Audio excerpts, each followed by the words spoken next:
Ang pag-aaralan natin ngayon ay tungkol sa geometric sequence.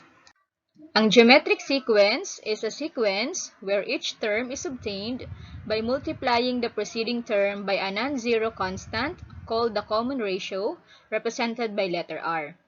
So, ibig sabihin, nakukuha daw natin yung isang term kapag minultiply natin yung naunang term ng non-zero constant na ang tawag daw ay common ratio. Heto ang mga halimbawa ng geometric sequence.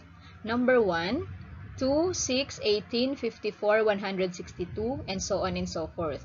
Sa geometric sequence na ito, ang ating first term or in symbol, a sub 1 is equal to 2. Ang ating second term or a sub 2 is 6. Ang ating third term or a sub 3 is 18. Ang ating fourth term or a sub 4 is equal to 54. At ang ating fifth term or a sub 5 is 162. So, para mapatunayan natin ito ay isang geometric sequence, isipin natin kung ano yung imumultiply natin kay 2 para maging 6. So, that is 3. So, ito yung ating non-zero constant na imimultiply sa term para makuha yung susunod na term. So, lagi pong multiplication. Then, 6 times 3 is equal to 18. 18 times 3 is 54. 54 times 3 is 162. So, common nga ang kanilang non-zero constant. Okay, pare-pareho sila. So, may isa pang paraan ng pagkuha ng common ratio. Ayun yung pagkuha ng ratio ng magkasunod na terms. So, pabalik yon. Halimbawa, yung a sub 2, i-divide natin siya sa a sub 1. Yung a sub 3, i-divide natin sa a sub 2. Yung a sub 4 or yung fourth term, i-divide natin sa third term. And then yung fifth term, i-divide natin sa fourth term. And so on and so forth. So, sa example natin, ang ating second term ay 6. So, 6 divided by the first term, 2. So, that is 3. So, pareho din lang yun kung ang gagamitin natin ay yung third term at saka yung second term. So, 18 divided by 6 is still 3. And then, kung fourth term naman at saka third term, that will become 54 divided by 18. So, therefore, ang nakuha nating common ratio is 3. Ikalawang halimbawa, 64, 16, 4, 1, 1/4, and so on and so forth. So, sa halimbawang ito, ang first term ay 64, second term ay 16, third term ay 4, fourth term ay 1, fifth term ay 1/4. So, dahil sinabing ito ay geometric sequence, ibig sabihin meron siyang common ratio. Okay, so kunin natin. Common ratio is represented by letter R. So, magdi-divide lang tayo ng second term, then divided by the first term. So, pabalik po ang pagdi-divide. Okay, so 16 divided by 64. Hindi pa siya naka-lowest term. So, kailangan natin siyang i-simplify. So, ang kanilang greatest common factor ay 16. So, pwede nating i-divide yung numerator at saka ang ating denominator ng 16. So, 16 divided by 16 is 1. Then, 64 divided by 16 is 4. So, ang kanyang common ratio ay 1/4. So, maaari kayong mamili dito sa ating given ng dalawang magkasunod na term. So, mas madaling makuha yung common ratio kapag ang dinivide natin yung fourth term, which is 1. And then, pabalik. So, third term is 4. So, still, ang ating ratio is 1/4 pa rin. Okay. So, therefore, the common ratio is 1/4. Ikatlong halimbawa. X plus 1, 2x plus 2, 4x plus 4, 8x plus 8, and so on and so forth. So, sinabing ito ay isang halimbawa ng geometric sequence. So, ibig sabihin meron siyang common ratio. So, kunin natin. Maaari tayong mag-divide ng kahit aling magkasunod na term, basta pabalik ang ating pag-divide. So, 2x plus 2, yung second term, i-divide natin sa first term, which is x plus 1. So, ito yung kalalabasan niya. So, yung ating numerator na 2x plus 2 ay factorable. So, kunin natin yung greatest common factor ng 2x at saka ni 2. So, that is 2. So, ilalabas natin siya. And then, we're going to divide 2x by 2. And that is equal to x. Then, we have copy the plus sign. Then, 2 divided by 2 is 1. So, ibig sabihin, ang factors ni 2x plus 2 ay 2 times the quantity of x plus 1. And then, copy lang natin yung ating denominator, which is x plus 1. So, kung mapapansin nyo, pwede natin i-cancel out yung x plus 1 sa numerator at yung x plus 1 sa denominator. So, therefore, ang matitira ay si 2. So, siya yung ating tinatawag na common ratio. So, if you want to verify, you can multiply 2, yung ating common ratio, sa first term para makuha yung second term. So, kapag papunta tayo sa kanan, imumultiply lang natin yung term para makuha yung susunod na term. Okay, let's verify. So, x plus 1 multiplied by 2, the common ratio. So, x times 2 is 2x, then 1 times 2 is positive 2. So, nakuha natin yung second term. Ganon din yung gagawin natin sa mga susunod para makuha natin yung next term. Sagutan naman natin ang mga sumusunod na exercises. Find the common ratio R and the next term of the following. So, number 1, 1, 5, 25, 125, 625.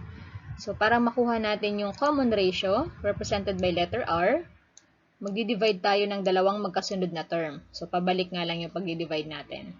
So, pinakamadaling gamitan yung second term, which is 5. Divide natin sa first term, which is 1. So, 5 divided by 1 is equal to 5. So, kahit aling term, pwede rin naman yung fifth term, i-divide natin sa fourth term. 625 divided by 125, still the answer is 5. To verify, i-multiply natin yung common ratio sa first term. So, 1 times 5, makukuha natin yung second term na 5. So, kahit itry natin siya sa third term. So, 25 yung third term, times natin ng 5 na common ratio, makukuha natin yung fourth term, which is 125. So, therefore, the common ratio is 5. At para makuha natin yung next term, yung next daw sa 625, imumultiply lang natin si 625 ng 5. So, the answer is 3,125. So, therefore, the next term is 3,125. For number 2, the sequence is negative 9, negative 18, negative 36, negative 72, negative 144. So, para makuha natin yung common ratio, or yung letter R natin, mas madaling gamitin uli yung second term, which is negative 18. Divide natin ng ating first term, which is negative 9.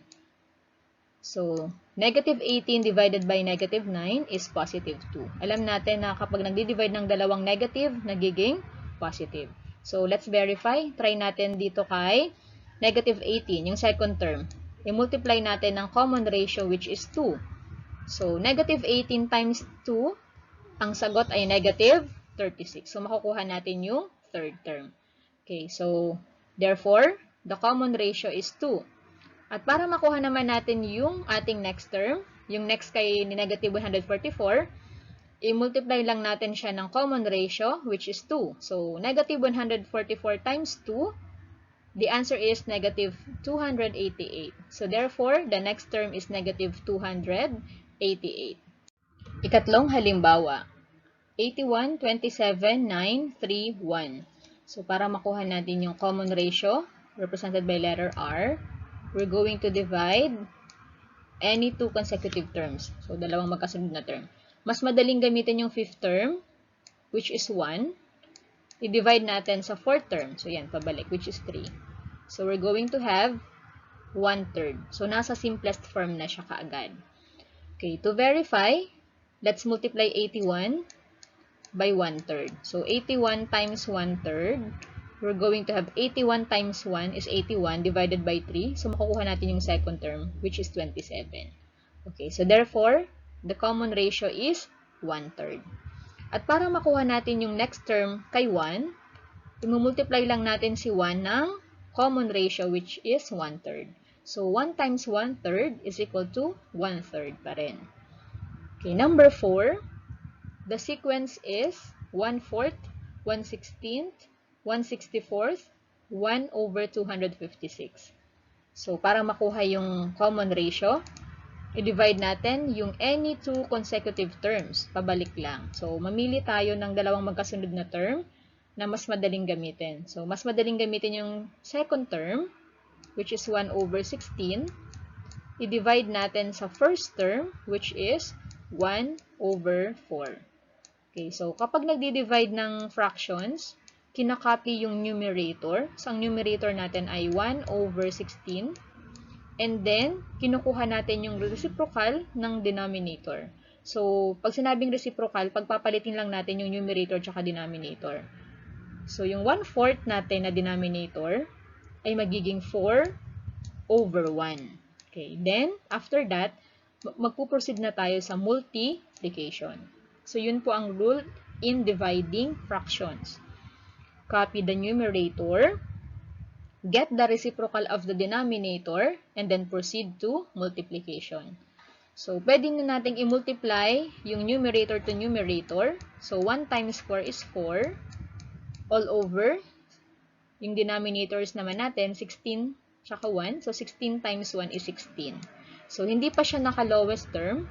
So, ang kanilang greatest common factor ay 4. So, i-divide natin yun both kay numerator na 4 at kay denominator na 16. So, i-divide natin sila by 4. So, we're going to have 4 divided by 4 is 1. Then, 16 divided by 4 is 4. So, therefore, our common ratio is 1/4. So, maaari nyo siyang i-verify dito. Mamili kayo ng term na gusto nyo i-multiply ng 1/4 para makuha yung susunod na term. So, try natin yung fourth term. Third term na 1 over 64. So, 1 times 1 is 1. Then, 64 times 4 is 256. So, makukuha natin yung fourth term. Okay. At para makuha yung susunod na term or next term kay 1 over 256, i-multiply lang natin si 1 over 256 ng 1/4, which is our common ratio. So, magiging siyang 1 times 1. 1 times 1 is equal to 1. And then, 256 times 4 is equal to 1,024. So, therefore, our next term is 1 over 1,024. Para sa ating huling halimbawa, ax plus a squared x plus a squared, a cubed x plus a cubed, a to the fourth x plus a to the fourth. So, para makuha natin yung r, pwede nating i-divide yung second term by our first term. So, a squared x plus a squared all over ax plus a. So, pareho silang factorable. So, kunin natin yung kanilang mga factors. So, yung ating numerator na a squared x, tsaka yung a squared, ang kanilang greatest common factor ay a squared. So, factored out natin yun. A squared. So, a squared x divided by a squared, may matitira pang x, plus a squared divided by a squared, that is 1. Okay, and then, yung denominator naman natin na ax at saka a, pareho silang may a. So, factored out din natin. So, ax divided by a, may x pang matitira. And then, plus a divided by a, that is equal to 1. So, pwede na natin ngayon i-cancelled out yung ating x plus 1 sa numerator at sa denominator. So, ang matitira ay a squared all over a. So, alam natin ang ibig sabihin ni a squared ay a times a. So, divide natin yun sa a. Ang matitira na lang ay a. So, therefore, the common ratio is a.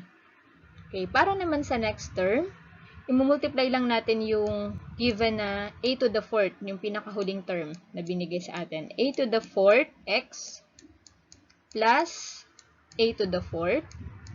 I-multiply lang natin siya sa common ratio, which is a. So, therefore, we're going to have a to the fifth x plus a to the fourth times a, magiging siyang a to the fifth. Okay, so therefore, the next term is a to the fifth x plus a to the fifth.